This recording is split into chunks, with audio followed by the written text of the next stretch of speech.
student, welcome to my channel Sushma Physicspedia where we find the fundamental way of learning physics। हमने यहाँ पर 11th class का syllabus शुरू किया है एज यू ऑल नो, और आज हम जो टॉपिक करने जा रहे हैं हाइड्रोस्टैटिक का, जिसके अंदर हम प्रॉपर्टीज ऑफ लिक्विड कर रहे हैं। तो आज एक नई प्रॉपर्टी पढ़ेंगे, that is surface tension. Before going through the surface tension, सबसे पहले हम इसका कोई बेसिक जो टर्मिनोलॉजी है वो हम पढ़ लेते हैं। देखिए बेटा, पिछले वीडियो में हमने पढ़ा था कि हमारे पास हाइड्रोस्टैटिक है, वो कौन कौन सी प्रॉपर्टीज करता है, जिसमें हमने लॉ ऑफ फ्लोटेशन भी किया था, पास्कल लॉ भी किया था, यानी ऑल ओवर हम कहते हैं हमने प्रेशर के बारे में पढ़ा था। हमने जब इंट्रोडक्शन दिया था मैकेनिकल प्रॉपर्टी ऑफ लिक्विड्स या सॉलिड्स की, जब हमने कहा था तो उसमें हमने कहा था कि हमारे जो सॉलिड है वो अपना इलास्टिसिटी वाला गुण बताता है, और लिक्विड में बेसिकली हम पढ़ेंगे प्रेशर के बारे में, हम पढ़ेंगे उसके सरफेस टेंशन के बारे में, जिसकी वजह से वो क्या है, एक स्ट्रेच मेम्ब्रेन की तरह बिहेव करता है। Before going through the stretch membrane और द सरफेस टेंशन, यहाँ पर हम कुछ टर्मिनोलॉजी करते हैं। जैसे सबसे पहले है फोर्स ऑफ कोहेसिव या cohesive force. Cohesive force, cohesive force क्या होता है, और एक होता है एडहेसिव फोर्स। कोहेसिव और एडहेसिव फोर्सेस के अंदर क्या डिफरेंस है, यानी सिंपल सा डिफरेंस है बच्चे कि हमारे पास जो सेम टाइप के मॉलिक्यूल्स होते हैं उनके बीच में जो फोर्स लगता है उसे को मीन्स होता है सेम, यानी जो सेम टाइप के मॉलिक्यूल्स हैं, सेम मॉलिक्यूल्स, उनके बीच में लगने वाले फोर्स को आप क्या कहेंगे, कोहेसिव फोर्स। और अगर आपके मॉलिक्यूल अलग अलग हैं, जो डिफरेंट मॉलिक्यूल है, डिफरेंट मॉलिक्यूल क्या है, दो कांटेक्ट में मॉलिक्यूल हैं, उनके बीच में जो फोर्स लगता है उन मॉलिक्यूल्स को क्या कहते हैं, that is adhesive force. That means अगर हम देखें वाटर के मॉलिक्यूल के साथ जो फोर्स लगेगा वो आपका क्या है, कोहेसिव फोर्स है। और अगर वही वाटर किसी ग्लास के अंदर प्रेजेंट है तो ग्लास के मॉलिक्यूल और वाटर के मॉलिक्यूल आपस में किस तरह से अटैच है, वो हमारा क्या है, एडहेसिव फोर्स। अब देखिए, मैं इस बोर्ड के ऊपर लिख रही हूँ और इसकी वजह से आपको दिखाई दे रहा है, यानी इंक के जो मॉलिक्यूल्स हैं वो बोर्ड के मॉलिक्यूल के साथ अटैच हो गए, तो इन दोनों के बीच में जो फोर्स आएगा उस फोर्स को हम क्या कहते हैं, दैट इज एडहेसिव फोर्स। तो जब भी हम बात करते हैं दो तरह की, कोई भी जो सरफेस टेंशन से बिफोर, तो हमें दो चीजें पता होनी चाहिए कि cohesive force same type of molecules के बीच में होता है, और एडहेसिव फोर्स जो होता है वो डिफरेंट टाइप ऑफ मॉलिक्यूल्स होता है। एक चीज होती है बेटा, एक होती है मॉलिक्यूलर रेंज। मॉलिक्यूलर रेंज क्या होता है, मॉलिक्यूलर रेंज का मतलब आपको यहां से समझ में आ गया, एरिया। अब मॉलिक्यूलर रेंज क्या है, क्योंकि हम लिक्विड की बात कर रहे हैं, तो मान लीजिए हमारे पास कंटेनर है और कंटेनर के अंदर में लिक्विड रखा हुआ है, तो जो आपका टॉप मोस्ट जो लिक्विड होगा, यानी आप अगर मॉलिक्यूल्स की बात करें तो यहाँ पर अगर मैं इस मॉलिक्यूल्स को बनाऊं तो यहाँ पर आपने देखा होगा जो टॉप मोस्ट के मॉलिक्यूल अपने आप को इस तरह अरेंज करेंगे, उसी तरह से नीचे के मॉलिक्यूल क्या करेंगे, अपने आप को इस तरह से अरेंज करेंगे। तो ये वाला जो मॉलिक्यूल है वो नीचे वाले मॉलिक्यूल से भी अटैच है, मैं इसको इस तरह से करूं तो ये नीचे वाले से भी अटैच है, ये साइड वाले से भी अटैच है। तो यानी यहाँ जितने टाइप ऑफ मॉलिक्यूल इसकी रेंज में है, जहां से वो फोर्स ऑफ अट्रैक्शन को बता सकते हैं, तो वो उसकी क्या होगी, मॉलिक्यूलर रेंज। यानी जो मॉलिक्यूल्स के बीच में मैक्सिमम आप कह सकते हो फोर्स ऑफ अट्रैक्शन जो उसके नियर बाय मॉलिक्यूल्स के बीच में है। ये मैं टॉपमोस्ट के बारे में बात कर रही हूँ बेटा, क्योंकि ये टॉपमोस्ट में जो सरफेस के ऊपर प्रेजेंट है ना, उस मॉलिक्यूल के ऊपर तो ये सारे नीचे डाउनवर्ड फोर्स लग रहा है ना, नेट डाउनवर्ड फोर्स है, ठीक है। तो टॉप मोस्ट की अगर मान लीजिए वो मॉलिक्यूल यहाँ प्रेजेंट, तो सिमिलरली सभी जगह से उसके ऊपर क्या लग रहा है, मॉलिक्यूलर फोर्स लग रहा है। तो यहाँ पर क्या है, मॉलिक्यूलर रेंज क्या है कि एक मॉलिक्यूल अपने फोर्सेस को कितनी रेंज तक लेके जा रहा है, यानी मैक्सिमम डिस्टेंस तक उसका कितना इंफ्लुएंस हो रहा है, अपने आप को अटैच करके रखा हुआ है, तो वो उसका क्या होगा, दैट इज मॉलिक्यूलर रेंज। यहाँ मॉलिक्यूलर रेंज का हमारे क्या है कि बेटा जी हमेशा याद रखना कि अब देखो नंबर ऑफ पार्टिकल्स बने हुए हैं, तो इसका मतलब जो पार्टिकल यहाँ है वो चारों तरफ से बंद है, बट जो सरफेस के ऊपर पार्टिकल है या मॉलिक्यूल्स है उसके ऊपर तो क्या है, सारे फोर्सेस देखिए सारे डाउनवर्ड फोर्सेस में लग रहे हैं, ठीक है। तो यहाँ पर अगर आप बात करें कि तो डाउनवर्ड फोर्सेस के अंदर लग रहे हैं, तो इसका मतलब यहाँ पर कोई नेट डाउनवर्ड फोर्स है, बट फिर भी ये लेयर स्टिल है। तो कोई भी चीज इस तरह से स्टिल कैसे हो सकती है, यानी मान लीजिए ये अगर ये पेन है, मैं अगर इसको नीचे की साइड डालूं तो पॉइंट ऑफ वैसे वो ग्रेविटी के पास, यानी ये अपनी स्टेबल स्टेज के अंदर आने की कोशिश करेगा, बट ये जो लेयर है इसके मॉलिक्यूल भी क्या है, एक लेवल तक अपने आप को क्या कर रहे हैं, कैरी करके रखे हैं, किसकी वजह से, अपनी पोटेंशियल एनर्जी की वजह से। क्योंकि हमने पढ़ा ना पोजीशन पोटेंशियल एनर्जी की वजह से अपने आप। तो इसका मतलब इस डाउनवर्ड फोर्स को, जो नीचे फोर्स लग रहा है, इस डाउनवर्ड फोर्स को कौन इक्वेट कर रहा है, यानी ऊपर से लगने वाला, आप कह सकते हो due to its potential energy. ये क्या है, अपनी लेयर, टॉप मोस्ट लेयर जो है वो अपने आप को इस तरह से रखती है, क्योंकि नीचे डाउनवर्ड फोर्स लग रहा है फिर भी वो अपने आप को लेवल में रख रही है। दैट मीन्स ऊपर से भी हमारे पास कोई फोर्स है। तो due to its potential energy ये हमारी टॉप मोस्ट लेयर जो है वो एक स्ट्रेच इलास्टिक, यहाँ पे वर्ड बोलेंगे एक इलास्टिक है, ठीक है, और स्ट्रेच मेम्ब्रेन की तरह काम करती है। तो ये जो प्रॉपर्टी होगी ना, ये प्रॉपर्टी आपकी क्या कहलाएगी, दैट इज सरफेस टेंशन। यानी surface tension it is the property of fluid. Point of वैसा है, यहाँ लिक्विड के it is the property of liquid, fluid नहीं कहेंगे। तो यहाँ पर है surface tension is the property of liquid due to its the topmost layer behave elastic stretch membrane, यानी इलास्टिक भी है, स्ट्रेच और मेम्ब्रेन की तरह काम करती है। तो इसे क्या कहेंगे आप, सरफेस टेंशन। सरफेस के ऊपर टेंशन, टेंशन यानी फोर्स। अब बात आती है कि सरफेस टेंशन है वो किस तरह से होता है। जैसे बेटा जी हम बात करें कि हमारे पास ये कंटेनर है, इसके अंदर हमने लिक्विड रखा है, तो इसका फोर्स हम कैसे पता कर सकते हैं। तो इसका मतलब आपको ये कह दिए हमारे पास ये लिक्विड जो है, तो यहाँ पर अगर हम बात करें तो हम टॉपमोस्ट लेयर के जो लिक्विड, यानी हम ये देखेंगे कि टॉपमोस्ट, मैं यहाँ पर आपको ऊपर वाला व्यू दिखा रही हूँ, ये टॉपमोस्ट लेयर वाला। तो इसको ऐसे नहीं, शायद आपको इस तरह से समझ में आए। ये देखिए कि अगर ये हमारे सारे मॉलिक्यूल्स हैं, मैं ऊपर वाला व्यू ओवरव्यू दिखा रही हूँ आपके, ये मॉलिक्यूल्स हैं सारे लिक्विड के, ठीक है, और इसमें हमारे पास हम ये देखना चाह रहे हैं कि आपस में ये कौन सा फोर्स, ये टेंजेंशियल फोर्स लगा रहे हैं, ठीक है। तो यहाँ पर मैं एक लाइन ऑफ एक्शन देखूंगी, यानी इस लाइन के ऊपर, यानी ये मैंने एक लाइन ले ली, तो इसके इस साइड से मॉलिक्यूल्स है, इस साइड ये आपस में क्या लगाएंगे, एक दूसरे के ऊपर क्या फोर्स लगाएंगे, और इस फोर्स की वजह से इसके मेम्ब्रेन के ऊपर क्या है, एक सरफेस के ऊपर एक स्ट्रेच यानी एक फोर्स लगेगा। तो यहाँ पर अगर हम बात करें तो सरफेस टेंशन किसके है, फोर्स लग रहा है, किसके ऊपर, पर यूनिट लेंथ, एक पर्टिकुलर लेंथ के ऊपर भी है, और वो फोर्स कैसे लग रहा है, वो लग रहा है टेंजेंट, ठीक है, टेंजेंशियल फोर्स लग रहा है। तो यहाँ पर हमारे पास सरफेस टेंशन क्या है, surface tension is the force per unit length, यानी सरफेस टेंशन क्या है, डेफिनेशन की टर्म में मैंने बताई कि ये किसी भी फ्लूइड की या फिर लिक्विड की वो प्रॉपर्टी है जिसकी वजह से उसकी टॉप मोस्ट लेयर किस तरह से बिहेव करती है, एक stretch membrane, elastic stretch membrane की तरह काम करती है। और इसका अगर हम फॉर्मूला करें तो पर यूनिट लेंथ के हिसाब से अगर ये काम करती है, तो यहाँ पर देखिए S is equal to F by N, force per unit length. Force कैसा है, टेंजेंशियल फोर्स है, तो यहाँ से हमारे पास सरफेस टेंशन का फॉर्मूला यहाँ आएगी F बाई L। बेटा इसमें अगर इसका यूनिट की बात करें तो यूनिट क्या होगी, न्यूटन, ये हो जाएगा मीटर, सॉरी पर मीटर। और अगर हम बात करें इसके डायमेंशन फॉर्मूला की, तो डायमेंशन फॉर्मूला हमारे पास क्या आएगा, दैट इज फोर्स का dimension formula m1 L1 T minus 2, और ये L से L कैंसिल हो जाएगा। तो बेटा जी हमारे पास जो इसका डायमेंशन फॉर्मूला आएगा वो डायमेंशन फॉर्मूला आएगा m1 T माइनस 2। तो यहाँ हमारे पास आएगा m1 T माइनस 2, ठीक है। तो ये हमारे पास आ गया। अब देखिए बेटा कोई भी हम नई प्रॉपर्टी पढ़ते हैं तो हमें उसकी नीड, यानी हमें पता चलिए वो किस वजह से हम उसको पढ़ रहे हैं। तो सरफेस टेंशन को हम किस लिए पढ़ रहे हैं वो हमें अभी यहाँ देखना होगा।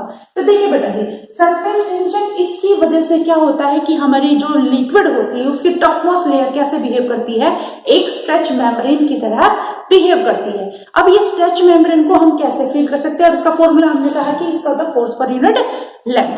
अब ये जो हमारे पास सरफेस टेंशन है हम कहाँ इसको विजुलाइज कर सकते हैं, डेली लाइफ में हम इसको कहाँ देख सकते हैं।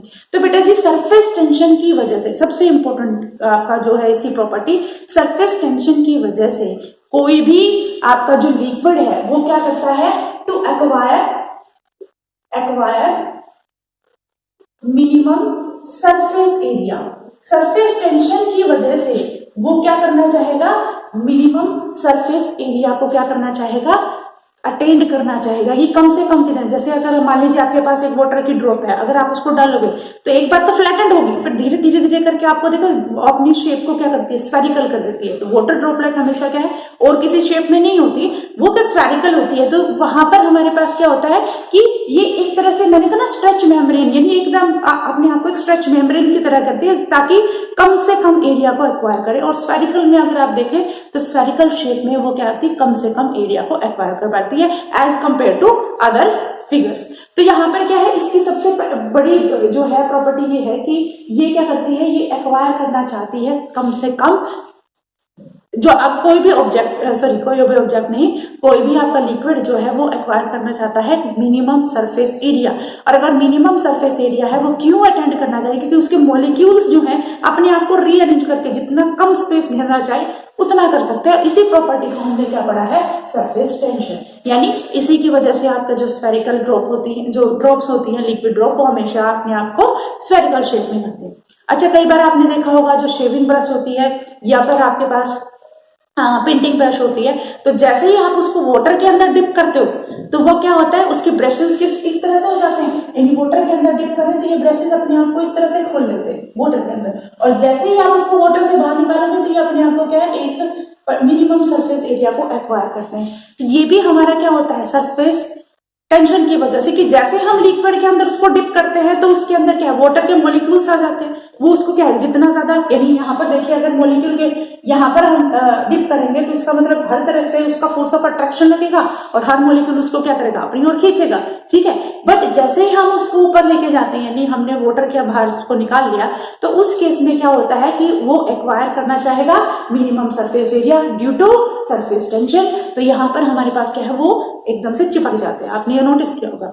अच्छा, अगर आपने ध्यान दिया हो कि हमारे जो है वाटर के सरफेस, जैसे मैंने कहा सरफेस टेंशन की वजह से वो एक स्ट्रेच मेम्ब्रेन की तरह बिहेव करती है, तो अगर हमने एक निडल ली और निडल के ऊपर हमने ग्रीस लगा दिया, यानी हल्का सा ग्रीस लगा दिया, और उस लेयर के ऊपर हमने हल्के से उस निडल को प्लेस कर दिया, यानी सरफेस के ऊपर, वाटर के सरफेस के ऊपर हल्के से हमने ग्रीस लगी हुई निडल को रख दिया, तो वो क्या होता है कि वो हमारे पास जो निडल है वो नीचे सिंक नहीं होती। अगर आप उस ऐसे ही डालेंगे तो वो नीचे सिंक हो जाएगी, बट ऐसे वो नीचे सिंक नहीं होती। तो बेटा उसमें हमारा क्या लॉजिक लगता है कि ये वाटर के जो ड्रॉप है जो लिक्विड के अंदर है, तो W = mg, वो तो लगेगा डाउनवर्ड डायरेक्शन में, बट यहाँ पर उसके दो डायरेक्शन में क्या लगेगी, टेंशन लगेगी, जो कि इस mg को क्या कर देती है, बैलेंस कर देती है। यानी कोई भी ऑब्जेक्ट एक पर्टिकुलर पोजीशन पे कैसे रह सकता है, क्योंकि उसके ऊपर लगने वाले फोर्स और नीचे इक्विलिब्रियम की मान ले, तो ऊपर लगने वाले फोर्स और नीचे लगने वाले फोर्सेस क्या होते हैं, इक्वल होते हैं, तभी तो वो अपने आप को बैलेंस करके रखते हैं। तो इसी तरह से क्या होता है कि हमारे जो ग्रीस निडल है वो अपने आप को क्या है, अपने वेट को बैलेंस कर देती है और वो सरफेस के ऊपर एज सच रहती है। ऐसे ही कोई फायदा है, यानी पंख का कोई टुकड़ा है, अगर आपने देखा तो वो ऊपर जो उसका वेट हल्का होता है वो प्रिक, यानी सरफेस के ऊपर वाली जो लेयर है उसको प्रिक नहीं करता, यानी तोड़ता नहीं है, अगर वो टूट जाए तो वो नीचे डिप हो सकता है। तो वहां पर भी हमें ये महसूस होता है कि वो सरफेस टेंशन की वजह से। अच्छा, एक मजेदार एग्जांपल ये है कि अगर आप कैम्फर के छोटे छोटे बिट्स कर दें तो उसको अगर पानी के ऊपर डालें ना तो वो डांसिंग करते नजर आते हैं, क्योंकि तब तक उनका मिनिमम सरफेस एरिया नहीं रहता, वो अपने आप को एडजस्ट करते रहते हैं और हमें ऐसा लगता है कि कैम्फर के जो बिट्स हैं, यानी छोटे छोटे टुकड़े हैं, वो क्या कर रहे हैं, वो डांस कर रहे हैं। तो बेटा जी ये हमारे ना बेसिक हमारे आसपास के जो वो कह सकते हैं एप्लीकेशंस हैं, जिसको हम डेली रूटीन में क्या करते हैं, देखते हैं, ये सारी चीजें क्या होती हैं, सरफेस टेंशन की वजह से। तो यानी सरफेस टेंशन एक तरह की प्रॉपर्टी है लिक्विड की, जिसकी वजह से वो मिनिमम सरफेस एरिया एक्वायर करने की। कई बार ये क्वेश्चन आता है कि why rain drop is always in spherical shape, वो हमेशा स्फेरिकल शेप में क्यों होती है। या फिर मरकरी देखिए आपने, मरकरी के जब भी मरकरी थर्मोमीटर से बाई चांस अगर कभी टूट जाए तो वहां से मरकरी देखियो, जितनी बार भी आप उसको पकड़ने की कोशिश करो हर बार वो क्या शेप बनाती है, स्फेरिकल। वो स्फेरिकल इसलिए बनाती है क्योंकि जो मरकरी का जो ड्रॉप है, या सॉरी मरकरी के जो मॉलिक्यूल्स हैं, तो वो क्या करेंगे, अपने आप को एक्वायर करना चाहेंगे कम से कम एरिया, और वो स्फीयर ही शेप है जहां पर वो मिनिमम सरफेस एरिया को एक्वायर कर सकती है। तो ये हमारे कुछ एग्जांपल है। इसके बाद जो नेक्स्ट हमारे पास आती है दैट इज सरफेस एनर्जी, यानी हम अगर इस लिक्विड, यानी हमारे जो सरफेस फोर्स अपॉन में लेंथ है, इसके ऊपर अगर हम कोई काम करना चाहें, तो उस काम को हम किस टर्म में करें, यानी हम एनर्जी की टर्म में, यानी सरफेस एनर्जी। नेक्स्ट जो टॉपिक है हमारा दैट इज सरफेस एनर्जी। अगर हम सरफेस टेंशन के ऊपर कुछ काम करें तो वो हमारे पास क्या होगा, सरफेस एनर्जी की टर्म में। एक बार अब इसको ध्यान से देखिए, फिर हम इसको करते हैं सरफेस एनर्जी।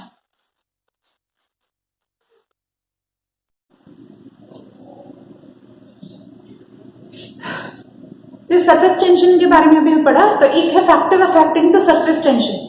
सरफेस टेंशन जो है कौन कौन से फैक्टर हैं जो सरफेस टेंशन को अफेक्ट करते हैं। तो बेटा जी एक सिंपल सी बात है, एक है टेम्परेचर और एक है इम्प्योरिटी। ये दोनों चीज है जो है वो हमारी सरफेस टेंशन को क्या करते हैं, वो अफेक्ट करते हैं। जैसे अगर हम सरफेस टेंशन को सरफेस टेंशन क्या है, टेम्परेचर के साथ क्या है, इनवर्सली प्रोपोर्शनल है।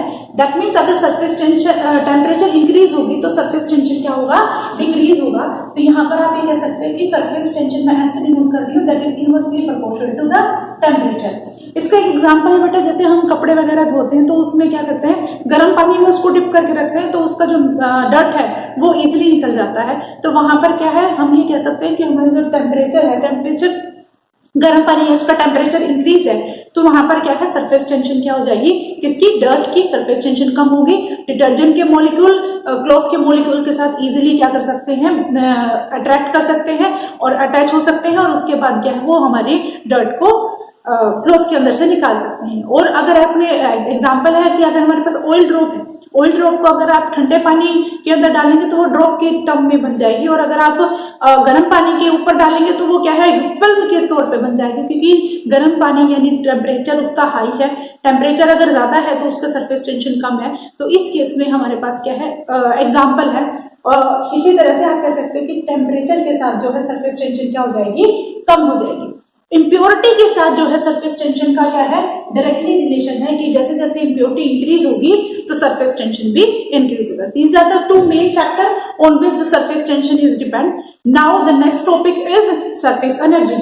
जैसे कि हमने बताया कि सरफेस टेंशन क्या है, एक लिक्विड का वो प्रॉपर्टी है जिसकी वजह से वो स्ट्रेच मेम्ब्रेन की तरह बिहेव करती है, प्लस वो कॉन्ट्रैक्ट करती है कि कोई भी लिक्विड ड्रॉप जो है मिनिमम सरफेस एरिया को एक्वायर करे। हमने एप्लीकेशंस के बारे में भी देखा।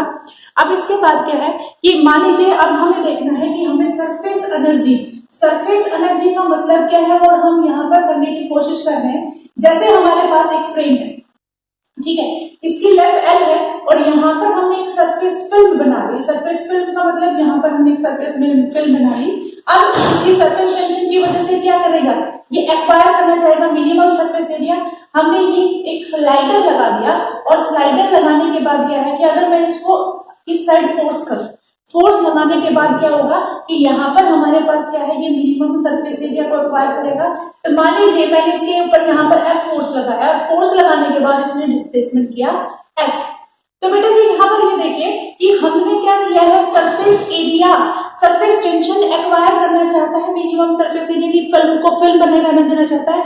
बट अगर मैं इसके ऊपर फोर्स लगाती हूँ, फोर्स लगाने के बाद क्या है, मैं अपोजिट काम कर रही हूँ, किसके, वर्क हो रहा है अपोजिट, किसके, सरफेस टेंशन के। तो यहाँ पर क्या है, by applying force on a surface film we did some amount of work done, or this work done is somehow called as surface energy. यानी ये जो है सरफेस एनर्जी की। तो अभी हमें यहाँ पर ये देखना है कि हमारे पास सरफेस एनर्जी किस तरह से आती है। तो देखिए हम अज्यूम करते हैं कि हमने F फोर्स लगाया और यहाँ पर हमारे पास इंक्रीज इन, क्योंकि इंक्रीज इन सरफेस एरिया किसके बराबर आएगा, इंक्रीज इन सरफेस एरिया कितना है। तो बेटा जी यहाँ पर एक ध्यान से देखिए कि हमारे पास जो एरिया है यहाँ पर dx और लेंथ देखिए, लेंथ हमारे पास L है, यहाँ के मॉलिक्यूल्स क्या करेंगे, आपस में स्ट्रेच करने की कोशिश करेंगे पर यूनिट लेंथ। तो यहाँ पर हमारे पास जो लेंथ है वो क्या हो जाएगा कि लेंथ कम से कम एक्वायर करने की कोशिश। तो हमारे पास जो सरफेस फिल्म है उसके मॉलिक्यूल यानी एटलीस्ट वो दो फिल्म से, यानी मान लीजिए हमारे पास फिल्म है तो एक हमारी लेंथ यहाँ पर होगी, एक लेंथ हमारी पर यूनिट लेंथ के हिसाब से करें तो दो सरफेसेस होंगे, और दो सरफेसेस होंगे तो हमारे सरफेस एरिया की लेंथ क्या है, 2L इंटू डेल्टा एक्स। यानी हमारे पास जो सरफेस एरिया की लेंथ होगी वो होगी 2L, क्योंकि दो सरफेस है इसलिए मैंने यहाँ पर इसको 2 से मल्टीप्लाई किया। आप इसको लिख सकते हो, लेंथ इंटू डेप्थ होगी ना, या यानी डिस्टेंस आपके पास इतनी होगी। अब इसके बाद हमारे पास देखिए नेक्स्ट है इंक्रीज इन सरफेस एरिया, हमारे पास आ गई। अब हम देखेंगे कि वर्क डन कितना किया है। Work done on stretching, on increasing the film. जो फिल्म को हम इंक्रीज करेंगे तो हमारे पास वर्क डन कितना आएगा। वर्क डन हमारे पास होता है फोर्स इनटू डिस्प्लेसमेंट। तो फोर्स इनटू डिस्प्लेसमेंट में यहाँ पर डिस्प्लेसमेंट कितना है dx। अब बात करते हैं work done. Work done force की वैल्यू क्या होगी, क्योंकि यहाँ पर सरफेस टेंशन एक्ट कर रहा है और हमने बात की थी कि surface tension is nothing but force per unit length. और यहाँ से अगर मैं फोर्स की बात करूं तो ये हमारे पास हो गया L इंटू एस। और यहाँ पर दो हमारे पास सरफेसेस है, क्योंकि यहाँ पर दो जो सोप बबल्स है वो दो लेयर्स बनाती है, तो ये हमारे पास हो गया 2L इंटू एक्स। तो यहाँ पर अगर पुट करें 2L into x into dx, तो ये हमारे पास हो गया वर्क डन। वर्क डन हमारी सरफेस एनर्जी की, एनर्जी और सरफेस की बात करते हैं, हमारे पास सरफेस एनर्जी है, तो ये हमारे पास आ जाएगी सरफेस एनर्जी के बराबर में। तो सरफेस एनर्जी किसके बराबर होगी 2Lx इंटू dLx। तो बच्चे एक चीज ध्यान दे देखिए, 2L dx किसके बराबर है 2L dx, एरिया के बराबर। तो हम इसको क्या लिख सकते हैं S इंटू एरिया, यानी सरफेस आपके पास जो एनर्जी आएगी, surface energy that is equal to how much surface tension multiply by area. यानी आपके पास जो फॉर्मूला आ गया कि सरफेस टेंशन इनटू एरिया, यानी आप एरिया को इंक्रीज करोगे, दैट मींस अगर मैं इसको और ज्यादा स्लाइड कर दूं तो एरिया इंक्रीज होगा तो उसकी सरफेस क्या होगा, सरफेस एनर्जी इंक्रीज होगी। तो यहां से आप कह सकते हो कि हमारे पास फॉर्मूला आ गया surface energy is equal to surface tension into area. और अगर मैं यहां से सरफेस टेंशन की निकालूं तो सरफेस टेंशन किसके बराबर है, सरफेस एनर्जी अपॉन में एरिया। तो यहां से आपके पास एक नया फॉर्मूला आ गया सरफेस एनर्जी और सरफेस टेंशन का भी। एक कंडीशन क्या, अगर यूनिट एरिया हो, 1 यूनिट एरिया हो, तो उस केस में आपकी सरफेस टेंशन किसके बराबर हो जाएगी, surface unit area. That means कि आपके पास जितनी सरफेस टेंशन है वही उसकी सरफेस एनर्जी है। मैंने आपको पोटेंशियल एनर्जी की बात बताई थी, तो वही सेम यहाँ पर एक्ट कर रही है। तो यहाँ पर हमने क्या किया है कि हम सरफेस एनर्जी को देखा कि किस तरह से सरफेस एनर्जी जो है हमारे पास सरफेस एनर्जी जो है किसके बराबर आई है, surface tension per unit area. इसके अलावा आपके पास एक एक्सपेरिमेंट में आता है बेटा, जो आपके एनसीईआरटी की बुक में भी है, कि आप किसी भी लिक्विड की सरफेस टेंशन को बता सकते हैं। तो उसमें आपके पास है कुछ इस तरह का अरेंजमेंट कर रखा है कि यहाँ लिक्विड है, इसके ऊपर आपने वेट है, पुली से आपके अटैच है, यहाँ पर आपने वेइंग कर रखा है, यहाँ पे आप कुछ। तो यहाँ पर देखिए कि यहाँ पर क्या है, यहाँ पर वेट रखोगे तो ये ऊपर की साइड जाएगा। तो यहाँ पर क्या किया बेटा कि एक बार जब इसको आप टच करते हो तो उस केस में क्या है कि लिक्विड जो है इसको पकड़ के रखेगा, दैट मींस वो उसके ऊपर सरफेस टेंशन लगाएगा जैसे इसको टच करेगा। तो जैसे आप पहले 20 ग्राम के ऊपर ये क्या है बैलेंस कर रहा था, तो अब इसके बाद क्या हो जाएगा, अब ये 30 पे 40 पे, तो वो अमाउंट जो है वो हमारे पास क्या है सरफेस टेंशन की। ये सिर्फ आपकी नॉलेज के लिए अकॉर्डिंग होना चाहिए। तो हमने किया सरफेस टेंशन और सरफेस एनर्जी के बारे में। नेक्स्ट जो टॉपिक आएगा बेटा जी हमारे पास, जैसे मैंने कहा एंगल ऑफ कॉन्टैक्ट, जैसे हमने कहा cohesive force, adhesive force. Cohesive force क्या था, सेम टाइप ऑफ मॉलिक्यूल्स के बीच में, और एडहेसिव फोर्स क्या था, वो डिफरेंट टाइप ऑफ मॉलिक्यूल्स के बीच में। उसी चीज को आगे बढ़ाते हुए हम करेंगे एंगल ऑफ कॉन्टैक्ट। और दूसरी चीज कि प्रेशर का हमारे लिक्विड की लेयर के ऊपर क्या फर्क पड़ता है, यानी जो प्रेशर है वो डिफरेंट किस तरह से काम करता है। आई थिंक ये चीज आपको समझ में आएगी। अब इसमें मैं आपको 3 तरह के सरफेसेस बताऊंगी और उसके बाद हम ये करेंगे pressure in a liquid drop कह सकते हो, या pressure in a soap bubble कर सकते हो। तो प्रेशर इन केस में देखिए बेटा, एक होता है प्रेशर लिक्विड का और एक प्रेशर होता है वेपर का। अगर हमारे पास इस तरह का सरफेस है, यानी यहाँ पर वेपर या फिर कह सकते हो एयर का, तो यहाँ पर इन दोनों केसेस में आपके पास जो है ये स्ट्रेट आ रहा है, तो इसका मतलब PL और PV दोनों क्या है, बराबर है। दोनों का प्रेशर क्या है, लिक्विड का प्रेशर और जो ऊपर का वेपर का प्रेशर, वो दोनों क्या है, सेम है।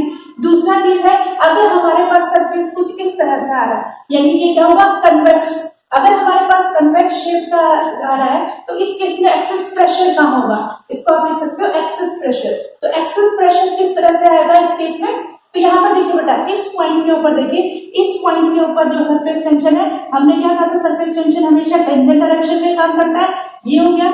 इसके बाद ये हमारे पास ये टेंशन होगी सरफेस टेंशन, तो इस दोनों का रिजल्टेंट कहाँ आएगा, वो आएगा इस साइड, पैरेललोग्राम के हिसाब से करें तो ये इन दोनों का रिजल्टेंट क्या इनसाइड। तो बेटा जी यहाँ पर हमारा लिक्विड का प्रेशर क्या हो गया, वेपर के प्रेशर से क्या हो गया, कन्वेक्स है तो हमारा अंदर के साइड क्या होगा, प्रेशर ज्यादा होगा। अगर हमारा जो लिक्विड की शेप है वो क्या है, कनकेव टाइप की है, तो उस केस में हमारे पास क्या है, मान लीजिए एक कंटेनर के अंदर लिक्विड है तो हमारा सरफेस कुछ इस तरह है, ठीक है। तो ऐसे सरफेस में हमारा सरफेस टेंशन क्या है, तो इस पॉइंट के ऊपर देखिए तो टेंजेंट फोर्स लग रहा है, यहाँ पर ए पॉइंट हो गया, ये टेंजेंट फोर्स एक्ट कर रहा है, ये यहाँ पे हो गया, तो इन दोनों का रिजल्टेंट कहाँ लगेगा, वो बीच में। तो यहाँ पर आपका जो प्रेशर पी वी है वो ग्रेटर हो गया पी एल के केस में। तो यहाँ पर बेटा जी हमारे पास तीन के एक्सेस प्रेशर क्या है, जब स्ट्रेट है तो दोनों का प्रेशर क्या है, सेम रहेगा। जब हमारे पास कन्वेक्स जो है वो तो वहां हमारे पास ये कंडीशन रहेगी और कनकेव में हमारे पास कंडीशन नहीं है। एक्चुअली ये सारी चीजें हमें तब पता चलेगी कि जब हम excess pressure in liquid drop की बात करेंगे। हमारे पास एक लिक्विड ड्रॉप होगी, उसके अंदर हम एक्सेस प्रेशर की नोट करेंगे, ठीक है। तो नेक्स्ट टॉपिक हमारा क्या होगा, access pressure inside a liquid drop. I think ये चीज आपको समझ में आ गई, ठीक है। तो नेक्स्ट टॉपिक जो बेटा हमारा है access pressure inside a liquid drop. जितना आपने पहले पढ़ा है उसके बिहाफ पे ही आगे हम इसमें करेंगे। देखिए टॉपिक है हमारा access pressure inside a liquid drop. आपके पास एक लिक्विड ड्रॉप है, ठीक है, हमें यहां कंसीडर करते हैं कि हमारे पास एक लिक्विड ड्रॉप है और उसका एक्सेस प्रेशर हमें देखना है। तो यहां पर हम कंसीडर करते हैं कि हमारे पास एक लिक्विड ड्रॉप है जिसमें प्रेशर है पी। अब इस प्रेशर की वजह से क्या है, ये आउटवर्ड डायरेक्शन में अगर हम इसकी डायरेक्शन करें तो ये हमारे पास हरदम आउटवर्ड डायरेक्शन में फोर्स लगाएगा, ठीक है। प्रेशर के बारे में बहुत अच्छे से करते हैं। अब इसकी रेडियस शुरुआत में इनिशियल इसकी जो है रेडियस जो थी, इनिशियल इसकी रेडियस है दैट इज आर, ठीक है, प्रेशर इसका है पी। अब इसकी जो रेडियस है उसमें चेंज आ गया, यानी अब आर से वो उसकी रेडियस होगी आर प्लस में डेल्टा, यानी ये आर हो गया और ये वाला हिस्सा क्या हो गया, डेल्टा।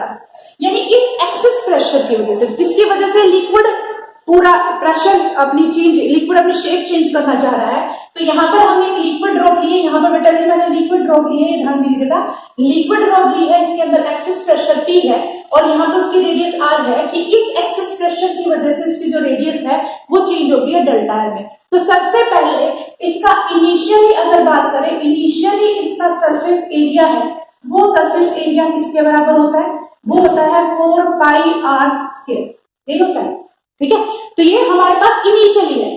जब इसके एक्सेस प्रेशर की वजह से इसके शेप में चेंज हो गया तो इसका फाइनल जो सरफेस एरिया है वो किसके बराबर होगा, 4 pi R plus delta R square, क्योंकि अब हमारी रेडियस क्या हो गई, आर प्लस में डेल्टा आर के बराबर हो गई है, ठीक है। अब इसके बाद यहाँ पर हमारे पास इनिशियल फाइनल प्रेशर आने के बाद नेक्स्ट हमारे पास क्या है कि इतना काम कर दिया। अब हमें प्रेशर की वजह से ये काम हुआ ना, अब हमें टोटल वर्क डन देखना है कि हमारे पास वर्क डन किस उसमें होगा। हमने वर्क डन क्या होता है, वर्क डन हमारे पास होता है फोर्स इनटू डिस्प्लेसमेंट। और यहाँ पर अगर हम एनर्जी की, सरफेस एनर्जी की बात करें तो उस टर्म में भी हम इसको क्या कर सकते हैं, निकाल सकते हैं। तो एक बार इसमें हमारे पास जो टोटल वर्क डन आएगा वो वर्क डन हमारे पास किस तरह से आएगा, वर्क डन होता है फोर्स इनटू डिस्प्लेसमेंट। तो यहाँ पर हमारे पास क्या प्रेशर ने काम किया है तो इसको pressure into area into displacement कह सकते हैं, ठीक है। तो ये हमारे पास आ गया। अब प्रेशर हमारा P है, ये प्रेशर P मैंने स्मॉल ले रखा है। एरिया हमारे पास क्या है 4 पाई आर स्क्वायर। डिस्प्लेसमेंट क्या है, ये हमारी डेल्टा आर डिस्प्लेसमेंट होगी ना, आर से डेल्टा आर हो गया तो आर डिस्प्लेसमेंट होगी हमारे पास। तो ये हमारे पास क्या हो गया, वर्क डन। अब यहाँ पर अगर हम ध्यान से देखें कि ये वर्क डन और ये वर्क डन, ये प्रेशर की वजह से चेंज हुआ सरफेस एरिया में, तो हम इसको जब इक्वट करेंगे तो हमारे पास क्या 4 pi R square into D R, यानी डेल्टा आर, ये डेल्टा आर कर चाहिए, ये तो हो गया इसके बराबर, और एक ही हो जाएगा 4 पाई आर प्लस में delta R square into surface tension S, ठीक है। क्योंकि हमने ये तो हमारे पास है सरफेस एनर्जी, सरफेस टेंशन, और सरफेस एनर्जी अगर निकालेंगे तो हमारे पास क्या है, एरिया को हम किससे सरफेस टेंशन से मल्टीप्लाई कर देंगे तो हमारे पास सरफेस एनर्जी, और सरफेस एनर्जी ही हमारे पास क्या है, वर्क डन। तो देखिए हमारे पास लिक्विड ड्रॉप थी, प्रेशर P था, रेडियस R था, ये इसके बाद इनिशियल सरफेस एरिया हमारा इतना था, प्रेशर इंक्रीज होने के बाद इतना आ गया। यहाँ से हम इसका वर्क डन देखें या सरफेस एनर्जी देखें तो अभी अभी हमने फॉर्मूला किया है एरिया इंटू सरफेस टेंशन। तो यहाँ से अगर हम बात करें वर्क डन क्या, फोर्स इंटू डिस्प्लेसमेंट, एक तो ये हो गया हमारा सिंपल। फिर उसके बाद है pressure into area into displacement. Next है प्रेशर को पी से रखा, एरिया 4πr² इंटू डेल्टा। अब ये भी वर्क डन है हमारा और ये भी वर्क डन है, दोनों को इक्वेट करेंगे और इक्वेट करेंगे तो हमारे पास जो है, इसको बोलिए यहाँ पर a प्लस बी का होल स्क्वायर शुरू करेंगे तो हमारे पास बेटा जब p से यहाँ पर जो p की वैल्यू आएगी वो आएगी 2s/r। यहाँ पर जब आप इसको सोल्व करेंगे तो ये आएगी 2s/r कि 4π या r² आ जाएगा। डेल्टा और r को करेंगे तो वैल्यू स्मॉल है तो उसको निग्लेक्ट कर सकते हैं। तो उसके बाद हमारे पास जो आएगी formula, excess pressure inside a liquid drop that is equal to 2s/r। यानी ये डायरेक्ट आप न्यूमेरिकल में भी यूज कर सकते हैं और बेसिकली हमारे पास जो एक्सेस प्रेशर का फॉर्मूला है तो वहां पर आपको ये चीज याद है, एस सरफेस टेंशन है, आर है रेडियस। अगर आपके पास सोप बबल है तो सोप बबल के अंदर सिर्फ आपको चेंज क्या करना है, जैसे मैंने कहा था फिल्म बनेगी तो फिल्म आपकी दो सरफेसेस की बनेगी, दो सरफेसेस की वजह से हम 2 उसके अंदर ऐड करेंगे, 2 लेवल की। तो यहाँ पर हमारे पास जो है इसको 2 से मल्टीप्लाई करना है और बाकी जब इसका लिक्विड ड्रॉप के अंदर सोप बबल का आएगा तो उस केस में हमारे पास आएगा 4s/r। यानी access pressure inside a soap bubble आएगा 4s/r और लिक्विड ड्रॉप के अंदर आएगा 2s/r।